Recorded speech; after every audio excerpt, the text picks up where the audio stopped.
Greetings, my name is Joseph Lobianco. I'm the Professor of Language and Literacy Education at the University of Melbourne in Australia.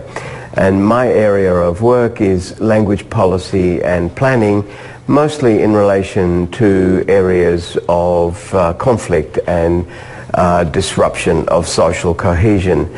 My main focus is trying to introduce a concept of language rights and language planning through rights for Indigenous and ethnic minority children. This general area of work we call language planning or language policy building, and the approach that I take is what I would call bottom-up, where we deal with communities, often highly marginalised communities, in their desire to retain their languages, to pass them on to their children, to build more social and cultural justice for their communities, and to ensure their languages are transmitted across generations so that they become robust rather than eroded. One of the aspects of this work that's very interesting is that it actually reverses the history of how language policy and planning has operated. This area arose as an academic discipline to describe the efforts of countries to preserve national languages. So it has this nationalistic history, and it's often been very exclusionary, because when you support a national language, it's usually against other varieties of the same language or other languages. Whereas the kind of work that we do and other people do is to build the opposite, to build multilingualism, to support especially minority populations to develop language rights and opportunities for their children, and to preserve their cultural heritage. Therefore, it's ground up or bottom up. We start with community discussions around people naming their own problems and seeking their own solutions, and we introduce what we know from research around the world, because often people have ideas that they've inherited or that have been imposed upon them about their languages, about inferiority usually of their languages, and we can actually show through research that's been done that these are negative ideologies that should have no place in any community building resilience for its population and cultural heritage.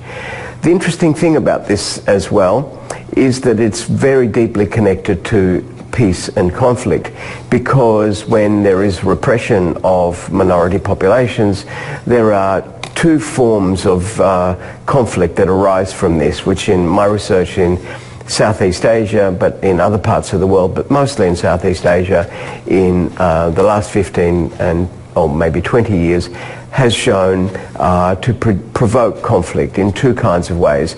There's a fast-acting effect in which, through denigration, hate speech or exclusionary speech, language antagonizes minority populations, erodes a sense of common feeling with other people, and gradually leads to conflict, sometimes very quickly leads to conflict, and we call that a fast-acting effect of language on conflict.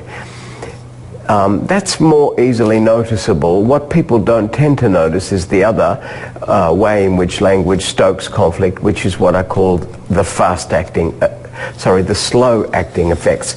And the slow-acting effects are the ones that come about through unequal education, and mostly through the neglect of mother tongue education, and therefore the failure of large numbers of children to succeed in schooling, to acquire the dominant language of society as they retain their first language. So bad language policies that repress minority languages tend to have this segmenting effect of producing intergenerational inequality, so that people are located in inferior positions because of their failure to succeed in schooling, and for the ways in which they are generally marginalized in school.